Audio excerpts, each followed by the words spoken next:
नमस्कार। हम हैं आपके होस्ट दोस्त दिलप्रीत सिंह एंड हमारे नीचे है हमारी बेब। बहुत दिन बाद बेब पे ब्लॉग करो, मतलब वीकेंड के अलावा लास्ट वीकेंड ब्लॉग कर चुका हूँ, लेकिन क्या करूँ यार, अभी भी फील पूरी आ रही है। एंड आज हम जा रहे हैं अपनी बेब के अंदर ट्यून करने। क्या करने? ब्रेन ट्यून करने, सेज शू का ट्यून करेंगे। तो मैं अभी फ़िलहाल जा रहा हूँ मोटो पोर्ट पे।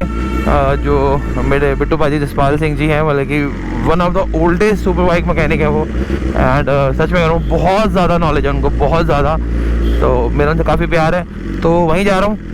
मैं ट्यून तो खुद ही करूँगा, खाली उनसे थोड़ी सी हेल्प लूँगा कि जैसे, क्योंकि देखो भैया मेरा फर्स्ट टाइम है, वो बहुत बारी कर चुके हैं सब चीज़ें। तो कोई दिक्कत लगेगी तो वो समझा देंगे हमें, बच्चे हैं उनके, हम छोटे यार। तो इसके बाद ना अपनी बेब जो है वो, मैं कह रहा हूँ रॉकेट तो पहले ही है, अब रॉकेट से तेज कुछ जाता है तो बता दो वो क्या है, वो भी बन जाएगी। पहले लेकिन गुरुद्वारे के बाहर मत्था टेक लें एंड फिर उसके बाद शुरू करेंगे आज का ब्लॉग। होल्ड की राइट सेकेंड। सतनाम श्री वाहिगुरु जी, मेरे गुरु बाबा जी। तो सबसे अच्छी चीज़ ये है कि अंकल का जो स्टोर है ना, वहाँ पर मतलब बहुत सारी बाइक्स होती है। मतलब कि मैं बचपन से जाता था वहाँ पर बाइक देखने, एंड मेरी किस्मत अच्छी है कि वहाँ पर ना हमेशा ही बहुत सारी बाइक्स खड़ी होती हैं। मतलब कभी कोई सर्विस के लिए आई है, कोई मतलब जॉब काम वगैरह के लिए आई है, किसी काम के लिए आई है, सब अलग अलग कैटेगरीज की अलग अलग बाइक। एंड अंकल का खुद के पास बहुत तगड़ी कलेक्शन है बाइक्स की, बहुत सारी रखी हुई है उन्होंने। अफ्रीकन ट्विन खड़ी हुई है, MV अगस्त्य F1 खड़ी है उनके पास। मतलब अब वो चलाते नहीं है अंकल ज़्यादा, लेकिन बाइक अभी बहुत सारी खड़ी हुई हैं। तो हम चलते हैं अंकल के पास, ठीक है जी। वहीं पर अपना जो लैपटॉप मैंने पीछे टांग रखा है, लैपटॉप शैपटॉप लगाएंगे। मतलब ये जो पावर है मैं लास्ट टाइम फील कर रहा हूँ, मैं ऐसा मान रहा हूँ कि ये पावर लास्ट टाइम फील कर रहा हूँ। अब इसके बाद जब भी मैं थ्रॉटल दूंगा ना, नहीं लास्ट टाइम तो नहीं खैर, क्योंकि शायद हो सकता है कि ब्रेन ट्यून का जो मैं एक्चुअली अभी इसका स्टॉक मैप डाउनलोड करूँगा, फिर एक फॉर्म होता है वो, एंड वो स्टॉक मैप जो है वो सारी डिटेल्स दूँगा आपको मैं, वो आज भेजूँगा वहाँ पर ब्रेन ट्यून पे। Then they will make a custom map for me. तो इन सब चीज़ों में मुझे लगता है कि थोड़ी देर लग सकती है, मतलब एक दिन लग सकता है आज का शायद, क्योंकि आपको पता है समय का भी फर्क है।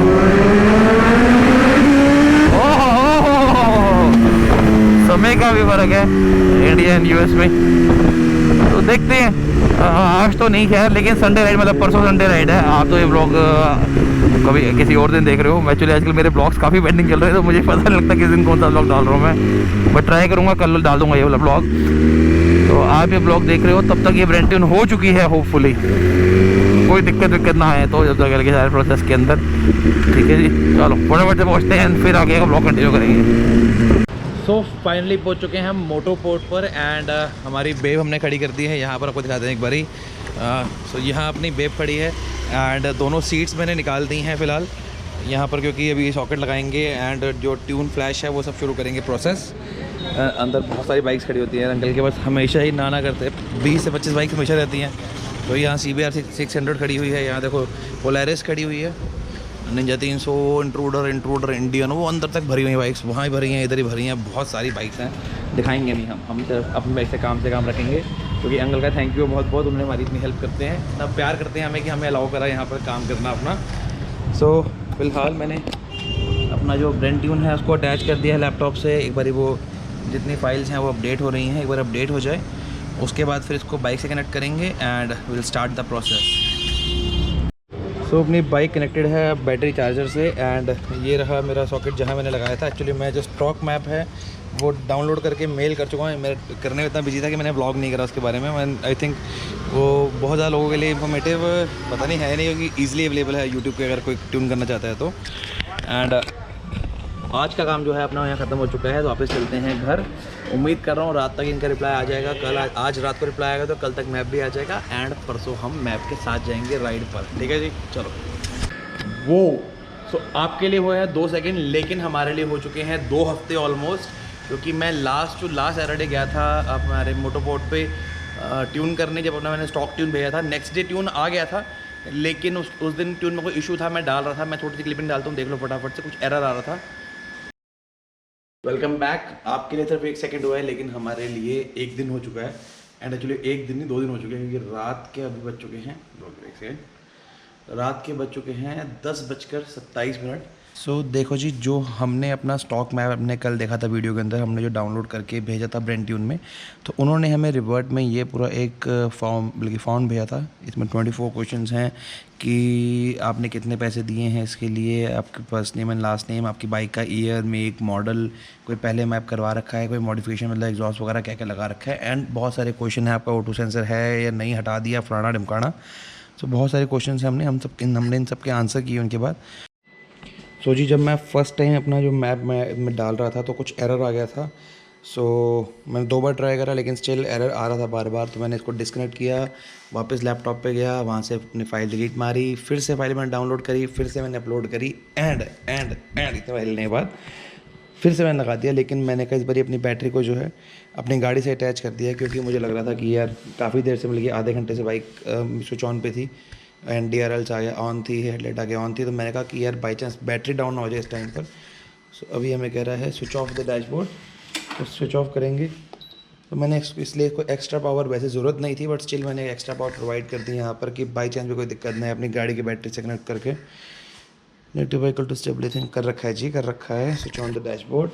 तो एक बार फिर से ट्राई कर रहे हैं। आई बिलीव एक्चुअली लंबा प्रोसेस हो गया था, क्योंकि पहले मैंने एक बार ट्राई करा नवा डालने के लिए, मैप एरर आ गया, सब कुछ हो गया था, सबसे लास्ट में एरर आ गया। फिर उसके बाद मैंने उसने बोला फिर से ट्राई करो, मैंने फिर से ट्राई करा, फिर भी एरर आ गया। फिर मैंने थर्ड टाइम वापस अपना स्टॉक वाला जो मैप है वापस डाला इसके अंदर दोनों फाइल्स होती हैं। तो मैंने स्टॉक मैप डाला, फिर बाइक को ओके करा, यहाँ रेडी हुआ, क्योंकि ये रिकवरी प्रोसेस में अड़ गया था। फिर उसके बाद जब वो वापस स्टॉक मैप पे आ गया, तो बल्कि बहुत लंबी सी हो रही स्टोरी, आपको समझ नहीं आ रही होगी, लेकिन जिनको समझ आ रही है उनके लिए बता रहा हूँ कि बाई चांस ऐसा अगर कभी आ जाता है तो घबराने का नहीं है, हर चीज़ का सॉल्यूशन होता है। तो देख लिया एरर। अब आज फिर उसके बाद मैं बाहर चला गया था, आपको पता ही है, हिमाचल ट्रिप पे नहीं गया था। आपको नहीं पता तो इंस्टाग्राम पे फॉलो कर लो, क्योंकि मैंने सारी स्टोरीज भांगड़ा शांगड़ा की वीडियो सब डाली थी अपने इंस्टाग्राम पर, तो वहाँ मिल जाएंगी। ये खड़ा हमारा पैंथर, वो खड़ी हमारी बेब, एंड हम निकालने वाले हैं बेब को। एंड फाइनली फिर से जा रहे हैं अब क्या करवाने, ब्रेंट्यून करने। तो अभी मैं जा रहा हूँ मोटरबोट पर, बाइक पे मिलते हैं, बाइक पे बातें करते हैं एंड कंटिन्यू करते हैं। लो जी, फिर से इसको एक बार कोल्ड स्टार्ट कर देते हैं। अपना जुगाड़ में आया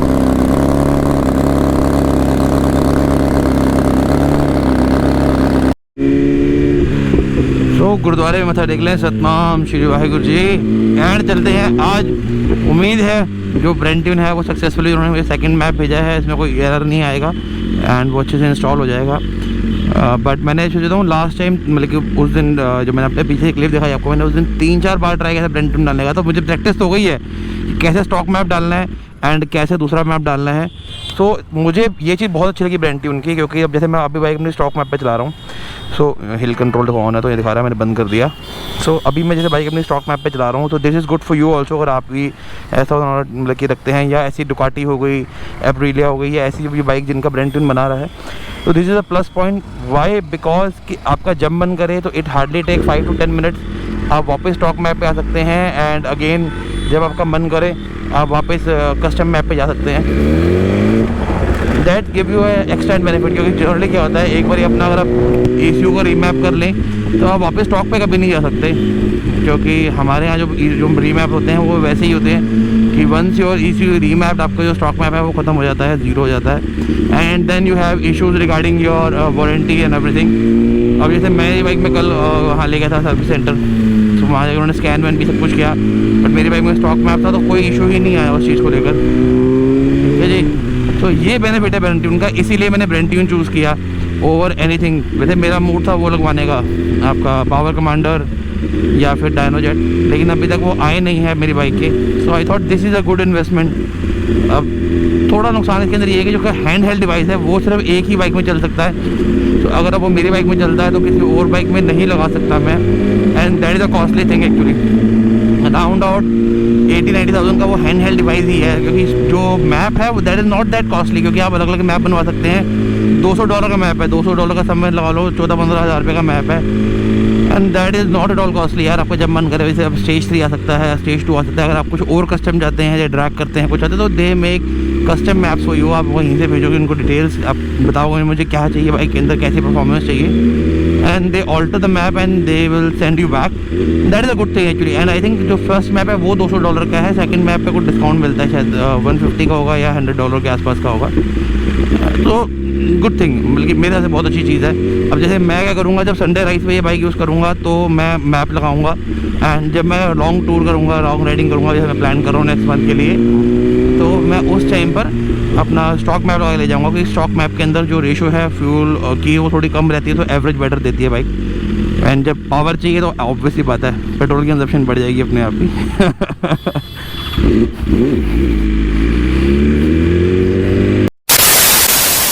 ने फ़िलहाल अपना जो ट्यून है वो निकाल के डाल लिया है डिवाइस में, एंड यहाँ मैं कनेक्ट कर चुका हूँ ये डिवाइस। देखो मेरा ट्यून डल रहा है इस टाइम पर, अपनी बाइक से कनेक्टेड है यहाँ नीचे। एंड थैंक्स लॉट अंकल जी का। अच्छा, मुझे बहुत सारे लोग कमेंट भी कर सकते हैं इस बात के लिए कि भैया कोई शोरूम नहीं है ये जगह या कुछ नहीं है, तो मैं एक बार बताना चाहूँगा कि this is one of the oldest super bike store in Delhi, actually in India कह सकते हैं हम। इंडिया में सबसे पुराना 30 साल से ऊपर हो गया अंकल को ये काम करते हुए। जब इंडिया में कोई बाइक लॉन्च भी नहीं हुई थी, सब बाइक बाहर से आती, तब से अंकल ये काम करते हैं। एंड किसी भी कंपनी में कोई भी दिक्कत अगर आ जाए ना, तो फिर वो आखिरी में बाइक वो यहीं पर आती है। तो यहाँ ऐसी बाइक्स आती हैं जो पूरे इंडिया में कोई ठीक नहीं कर पाता, ये गारंटी मैं देता हूँ इस चीज़ की। एंड बहुत बहुत थैंक यू अंकल का यार, अंकल बहुत प्यार है हमसे अंकल का, और उन्होंने हमें अलाउ किया यहाँ पर आके ट्यून करना अपना बाइक। चलो 20 minutes later.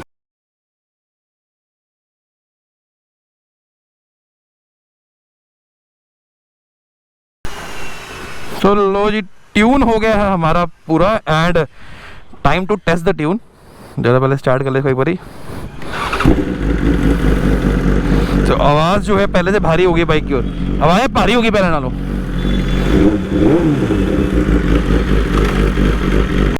सो हमने जो फ्लैश करवाया है अपनी बाइक के अंदर, ये है स्टेज 2 फ्लैश। तो अब ये बाइक स्टेज 2 रीफ्लैश है।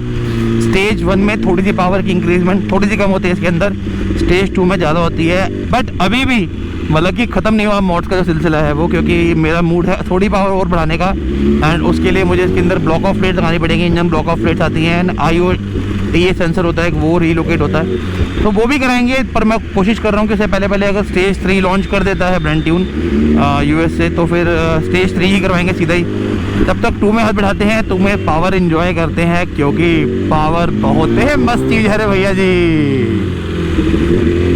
अच्छा, जो बेसिक चीज़ें मेरे को डिफरेंस लग रही है बाइक के अंदर, कि बाइक ना पहले से बहुत ज़्यादा स्मूथ हो गई है।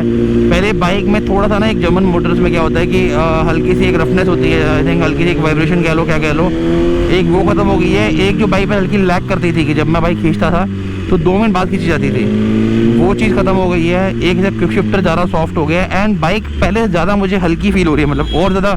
क्योंकि देखो ऑब्वियस बात है, जब क्या कहते हैं कंपनी तो इसको रिस्ट्रिक्ट इसलिए करती है कि आप जिनको नॉर्मल रोड पर चलाते हैं और कोई एमेच्योर राइडर हो तो फिर जाके ठोक ना दे, क्योंकि बहुत ज़्यादा पावर है इन बाइक के अंदर। तो वो जो चीज़ है, देखो ये पिछले टायर स्लिप मार रहा है भाई, इतनी पावर आ गई है। और अभी रोड मोड पर है, अभी ट्रैक्शन भी ऑन है। ओ भाई डर गया रे, डर गया, मजा ही आ गया। मेगा ब्लॉग को किया जाए यही पर एंड। तो राइड हार्ड, राइड सेफ, दुआओं में याद रखना, प्यार देते रहना, प्यार लेते रहना। रब रखा है मेरे, ध्यान रखना आप सबने अपना भी।